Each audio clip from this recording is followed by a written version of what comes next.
일론 머스크는 전 세계 최고의 부자입니다. 2022년 그의 순자산은 3,400억 달러, 우리 돈으로 450조가 넘습니다. 그는 역사상 가장 큰 금액의 단일 세금 110억 달러, 우리 돈 15조를 한 번에 납부했어요. 일론 머스크에 대해서 어떻게 생각하시나요? 관종? 천재? 저는 사실 별로 관심이 없었는데요. 스티브 잡스의 전기를 쓴 월터 아이작슨의 일론 머스크를 읽고 나서 그에 대해서 연민을 가지게 되었어요. 그리고 본받을 부분을 제 삶에 적용해야겠다는 생각이 들었습니다.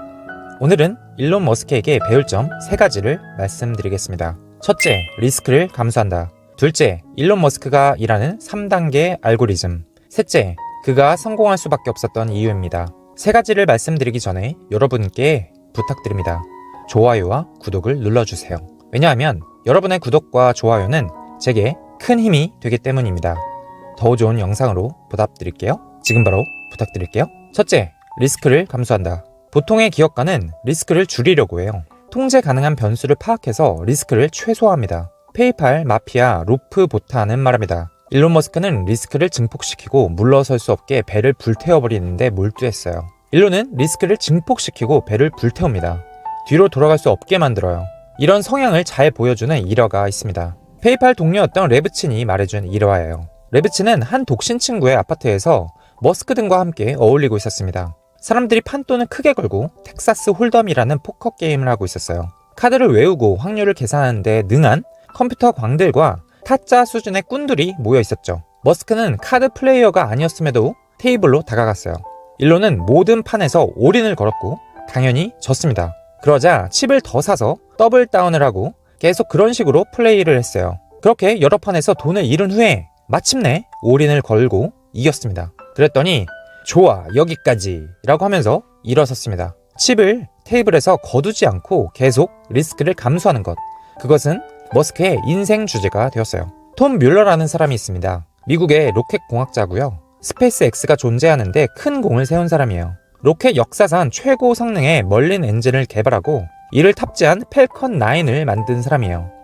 일론은 그를 영입하고자 했는데 뮬러는 2년치 보수를 조건부 날인 증서로 보장해달라고 했어요. 일론은 백만장자고 그는 아니었기에 로켓 사업이 실패할 경우 보수를 받지 못할 가능성을 감수하고 싶지 않았습니다. 하지만 이 일로 머스크는 뮬러를 스페이스 X의 공동 창업자가 아닌 직원으로 여겼어요. 일론은 회사에 투자할 의사가 없다면 창업자 자격이 없다고 생각했어요. 그는 말합니다. 2년치 월급을 조건부 날인 증서로 예치해달라고 하면서 자신을 공동 창업자라고 생각해서는 안 되는 거지요. 공동 창업자가 되려면 영광과 땀, 리스크가 어느 정도 조합이 되어야 하는 겁니다. 일론은 로켓을 발사하는 과정에서 리스크 감수를 계속했습니다. 새로운 버전의 엔진을 개발하면 다양한 조건에서 시험 발사해야 하는 국방규격 표준이 있었어요. 하지만 일론은 엔진 하나를 만들어서 테스트 스탠드에서 불을 붙여 바로 로켓에 장착해 날려버렸습니다. 머스크는 기꺼이 규칙을 어기는 성향이었기에 원하는 대로 리스크를 감수했어요. 엔진이 고장날 때까지 밀어붙여 한계가 어디까지인지 파악했습니다. 한 번은 이런 일도 있었습니다. 어느 날 밤 번개가 쳐서 로켓 연료 탱크의 가압 시스템을 망가뜨렸어요. 로켓 탱크 하나가 부풀어 오르고 찢어졌습니다. 일반적인 항공 우주 회사라면 수개월에 걸쳐 탱크 교체 작업을 했을 거예요. 하지만 머스크는 말했습니다. 아니, 그냥 고치면 돼요. 망치 몇 개를 들고 올라가서 두드려 펴고 용접으로 떼운 후 계속 진행하는 겁니다. 직원들은 말도 안 되는 소리라고 생각했지만 보스의 명령을 따랐어요. 그래서 그들은 테스트 스탠드로 가서 돌출 부위를 두드려 폈습니다. 머스크는 직접 감독하기 위해 자신의 비행기를 타고 3시간을 날아왔어요. 용접으로 떼운 탱크에 가스를 넣으며 테스트를 했는데 탱크는 결국 견뎌냈습니다. 이런 성향 덕분에 스페이스 X는 초기 로켓을 테스트하는데 몇 달을 절약할 수 있었습니다. 2013년 3월 펠컨 로켓이 우주 정거장으로 가는 임무를 수행하던 중 드래곤 캡슐의 엔진에 있는 밸브 하나가 열리지 않았습니다. 스페이스 X팀은 캡슐이 추락하기 전에 임무를 중단시키고 안전하게 귀환시키는 방법을 찾기 위해 고심하기 시작했어요. 그러던 중 위험한 아이디어 하나가 떠올랐습니다. 밸브 앞의 압력을 매우 높은 수준까지 올린 다음 갑자기 압력을 해제하면 밸브가 숨을 토해내듯 열릴지도 모른다는 아이디어였어요. 스페이스 X의 소프트웨어 엔지니어 중 한 명이 캡슐의 압력을 높이도록 지시하는 코드를 작성했고 그들은 마치 테슬라 자동차의 소프트웨어 업데이트 방식처럼 이를 전송했습니다. 펑! 밸브가 열렸습니다. 드래곤은 우주 정거장과 도킹한 후 무사히 귀환했어요. 나중에 일론은 워싱턴 포스트와 인터뷰에서 이렇게 말했습니다. 하임리히 응급처치법을 우주선에 적용한 셈이라고나 할까요? 우리는 일론의 리스크 감수 성향에서 무엇을 배울 수 있을까요? 새로운 아이디어가 생각난다면 망설이지 말고 기꺼이 시도해야 합니다. 실천해보고 잘 되지 않는다면 그냥 그 아이디어는 날려버리면 됩니다. 수정해서 새로운 해결책으로 다시 시작하면 되니까요. 여러분이 생각하는 그 무엇이든 시도해보세요. 리스크를 감수해보세요. 둘째, 일론 머스크가 일하는 3단계의 알고리즘. 일론 머스크에게는 일하는 방식이 있습니다. 3가지 알고리즘을 차례대로 살펴보겠습니다. 첫째, 모든 사항에 의문을 제기한다. 둘째, 과정을 최대한 제거해서 단순하게 만든다. 셋째, 속도를 높여 주기를 단축한다. 첫째, 모든 사항에 의문을 제기한다. 일론에게는 비용에 대한 통제 본능이 있었습니다. 그래서 그는 로켓이나 자동차 업계의 표준 관행에서 벗어나 가능한 한 많은 부품을 자체적으로 제조하고자 했어요. 한 번은 스페이스X에 밸브 하나가 필요했는데 공급 업체에서 25만 달러가 든다고 했습니다. 머스크는 말도 안 되는 소리라며 직접 밸브를 만들려고 했어요. 그리고 훨씬 적은 비용으로 밸브를 만들었습니다. 또 한 번은 상부 엔진의 노즐을 회전시키는 작동기에 12만 달러가 들었습니다. 머스크는 차고 문 개폐기보다 더 복잡할 게 없는 간단한 장치라면서 엔지니어에게 5,000달러에 만들라고 지시했어요. 제러미 홀먼이라는 직원은 세차 시스템에서 액체를 혼합하는 데 사용되는 밸브를 로켓 연료와 함께 작동하도록 개조하여 기계를 만듭니다. 모든 사항에 의문을 제기한 덕분에 1억 5천만짜리 부품을 70만 원에 만들게 되었어요. 로켓 부품은 군과 나사에서 요구하는 수백 가지 사양과 요구사항을 준수해야 했습니다. 항공우주회사 사람들은 그런 요구사항을 마치 교리라도 되는 것처럼 충실히 따랐어요. 하지만 머스크는 그 반대로 움직였습니다. 엔지니어들에게 모든 사항에 의문을 제기하라고 했어요. 엔지니어 중 한 명이 무언가를 해야 한다는 이유로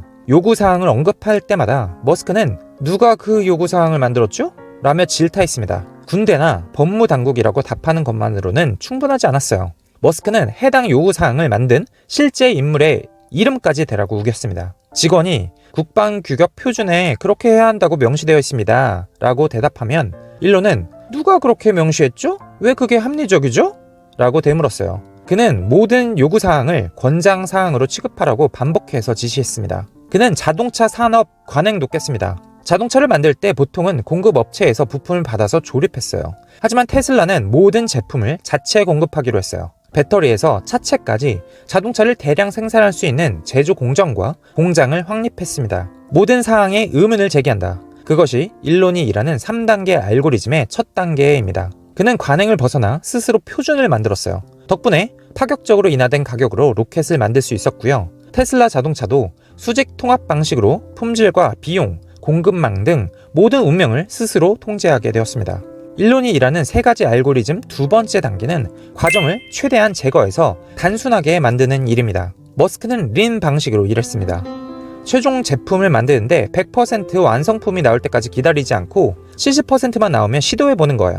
일론은 로켓과 엔진의 프로토타입을 빠르게 만들어 테스트하고 날려버리고 수정하고 다시 시도하는 방식으로 로켓을 만들었어요. 빠르게 움직이고 날려버리고 반복하라. 중요한 것은 문제를 얼마나 잘 피하느냐가 아닙니다. 어떤 문제가 있는지 얼마나 빨리 파악해서 해결하느냐가 진정으로 중요해요. 머스크는 모델 S의 수석 엔지니어로 로터스와 랜드로버의 차체 작업을 담당했던 피터 롤린슨을 고용했습니다. 두 사람은 단순히 배터리팩을 차 바닥 아래에 배치하는 것 이상의 방법을 고안했어요. 자동차 제작 방식의 설계를 바꿔 배터리팩이 자동차 구조의 일부가 될 수 있도록 조정한 겁니다. 이는 자동차의 모양을 스케치하는 디자이너와 자동차의 제작 방식을 결정하는 엔지니어가 함께 일하면서 협력해야 한다는 머스크의 방침이 효력을 발휘한 사례예요. 과정을 최대한 제거해서 단순하게 만든 다음 마지막 단계로 접어듭니다. 바로 속도를 높여서 제품을 만드는 주기를 단축하는 겁니다. 일론은 항상 긴박하고 공격적인 일정을 제시했어요. 예를 들면 그는 아직 제작되지도 않은 로켓 엔진에 사용할 테스트 스탠드를 몇 주 내에 세우라고 지시했어요. 과학적인 긴장감이 우리의 운영 원칙입니다. 그는 반복해서 선언했어요. 사람들이 해낼 수도 있겠다고 생각해야 하는 선에서 공격적인 일정을 정하면 사람들은 더 많은 노력을 기울이게 돼요. 그의 동료들은 그 일을 현실 왜곡장애라고 불렀어요. 그는 비현실적인 기한을 설정하고 사람들이 난색을 표하면 눈도 깜빡하지 않고 그들을 응시하며 두려워하지 마세요. 할 수 있어요. 라고 말했습니다. 이런 방식은 결국 다른 회사에서는 하지 못하는 일을 해내게 만들었어요. 일론이 제시한 일정이나 목표는 대부분 완전히 달성하지 못했지만 모든 동종 업체보다 앞서 나갈 수밖에 없었습니다. 덕분에 스페이스 X는 역사상 가장 저렴한 비용으로 가장 멋진 로켓을 개발했어요. 2017년 테슬라에서는 모델 3 세단을 주당 5,000대 만드는 걸 목표로 삼았습니다. 기존 공장으로는 목표를 채울 수 없었어요. 그래서 머스크는 주차장에 텐트를 설치하고 그 아래에 컨테이너 벨트를 설치해 공장을 돌리는 아이디어를 떠올립니다. 머스크가 아이디어를 떠올린 지 3주 만에 임시 텐트에서 모델 3 세단이 굴러나오기 시작했어요. 뉴욕타임스의 닐 부데트 기자는 주차장에 텐트가 설치되는 모습을 지켜보았습니다. 그리고 머스크는 그에게 말했어요. 기존의 인습적인 사고로 임무 수행이 불가능하다면 비인습적인 사고를 동원해야지요. 일론 머스크는 말합니다. 단계마다 스톱워치를 적용해보세요. 그러면 일이 더 재밌어질 겁니다. 게임처럼 되어서 말이에요. 저도 일론 머스크가 일하는 3가지 알고리즘을 제가 일하는 방식에 적용해보기로 했습니다. 유튜브 대본을 쓰고 영상을 만드는 과정을 최대한 제거해야겠다고 생각했어요. 그래서 속도를 높여 하나의 영상을 만드는 주기를 단축하려고 합니다. 저는 출퇴근 시간에 오디오북으로 책을 듣습니다. 책에서 너무 많은 이야기를 전하는 것은 독이에요. 핵심 3가지만 남기고 나머지는 제거하기로 했습니다. 다운받은 무료 영상들을 분류하고 있어요. 비슷한 내용이면 똑같이 사용하려고요. 핵심은 어차피 제가 전하는 내용에 있으니까요. 마지막으로 자막은 브루를 이용합니다. 브루에서 저장된 서식을 통해 폰트를 바로바로 적용합니다. 그래서 책 읽는 시간은 4시간, 블로그에 글을 쓰면서 대본을 만드는데 1시간, 영상을 만드는데 1시간을 목표로 합니다. 여러분도 관행에 의문을 제기하고 일하는 과정을 단순화하고 속도를 높여보세요. 셋째, 그가 성공할 수밖에 없었던 이유. 2008년은 머스크에게 최악의 시기였습니다. 첫 아내와 이혼을 했고요. 스페이스 X 로켓 발사는 3번째 실패합니다.